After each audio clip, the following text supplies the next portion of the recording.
Good morning and welcome to Radio Friends on Friday, September the 8th. We're going to talk about National Recovery Month, right, in just a little bit. But first, I want to start with Sutu Forte, who is with us to tell us about a very special event that is taking place on Monday, September the 11th. Good to have you here, Sutu. It's always great to see you, Paul, and be on this fun show. Yeah, and you like my hat, everybody? Oh, you look lovely, Sutu. Can you tell it's showtime's coming up? She's got pink hair.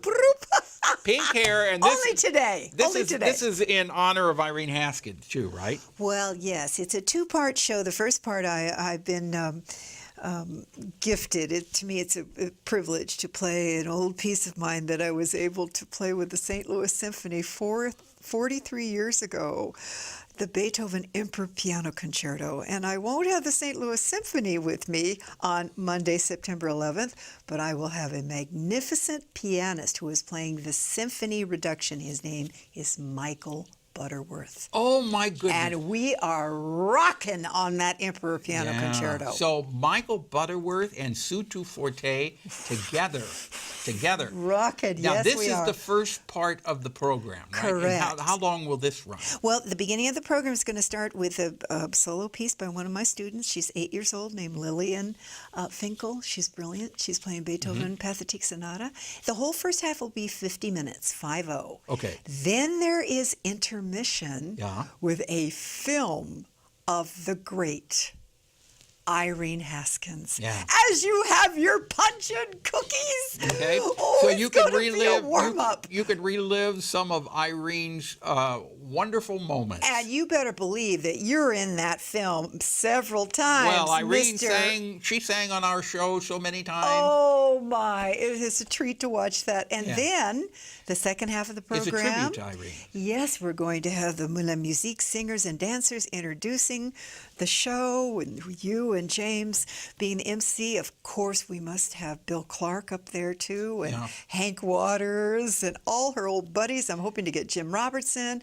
Rob Doyen from Stevens College will be singing, Audra Sergel. We got a nice lineup. And we're going to share a couple of Irene's favorite columns. Oh, columns and really unforgettable stories that she. Oh, yes.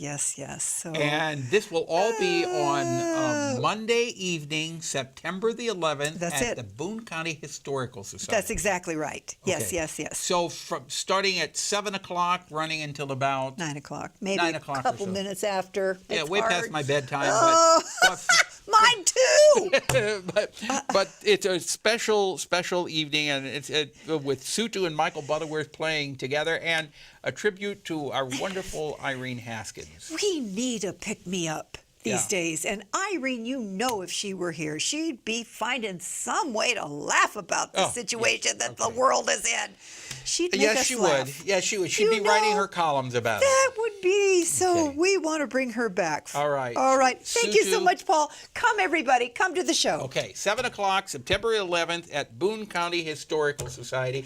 We'll look forward to... Phone number 573-443-8936. They can get tickets ahead of time? And you can get tickets that way. And then they have a website, www.boonehistory.org is the website. So sounds good. Please come. And we'll look forward to seeing everybody there. I'm looking forward to reading one of her columns. Oh, gosh, you're the best to do it. All right. Thank you. Thanks. Now we turn to Heather Harlan from the Phoenix Health Program. Thanks. Good to have you here. It's always great to be here. And you wanted to talk about Recovery Month? Yes, Recovery Month. All of this month, September, is National Recovery Month.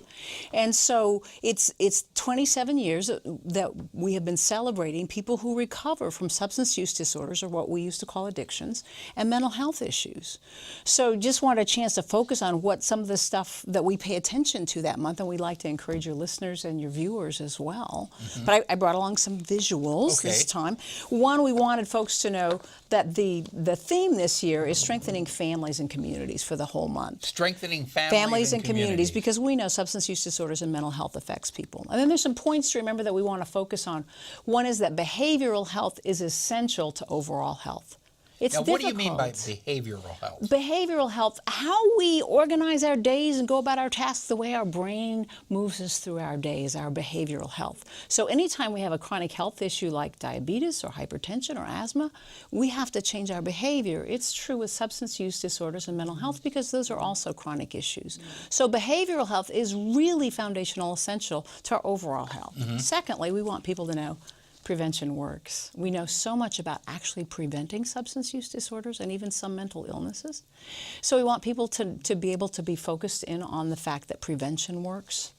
Next, we want people to know that treatment is effective. People who get help for substance use disorders do much better. Go back just one to Yeah. prevention. How do you prevent substance abuse? If somebody is determined Here's the short story. It's about managing the environment in which the decision is made to use or not use drugs. Children don't manage the environment, adults do. If adults would enforce and pay attention to the laws that are on the books now, if people would card, if they wouldn't buy, if they wouldn't give or supply, because 95 of all addictions begin during adolescence. So if the adults... 95%? 95. So if the adults would begin doing what's on the books now, the rates of addiction would plummet. So prevention works, but it's about managing the environment. Fourth graders don't manage their own environment very well, so we don't lay it on the kids. And it can start that early. Yes. Oh, absolutely. So then treatment is effective. People who get help do much better with professionals.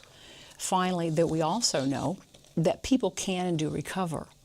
There's still so much misunderstanding and ignorance around this subject that the people who do well are sort of still invisible to us because they may get help and go on with their lives, but they're not telling everyone that they got help for their substance use or mental health issues. It would help if people would speak out. Right, but we have to be in a community that's accepting of that. So that's part of what National Recovery Month is about. And then finally, we just wanted, especially for National Recovery Month, just to make everybody aware of the free family groups. There are too many for me to really list on a piece of paper, but at Phoenix Health Programs, especially reaching out to communities and families, Monday at 6. We have a free group Thursday at 5:45, Saturday at 2:30, and we have free mental health screenings, and we also have help for families with high-risk youth. Now, this is all free of charge. That is all those groups I just mentioned. So if someone just wanted to call and say, what are the free services you have for families, we could list it. I don't have time to list it in half the program today that we're sharing with Sutu. So but you have a lot of free services. We do. for So just just call us, 573-875-8880, and then we're also on the web at Phoenix Health Programs, and we're also on Facebook. So check us out. Give us a call. Give us a call. First step. If you feel that you know someone who has a problem, don't wait until they want help. You come on in and get help for you. Heather, thank you so much. Thanks for coming continuing by. the Pleasure having conversation, you here. Paul. Happy National Recovery Month. All right, we're out of time. Bye-bye.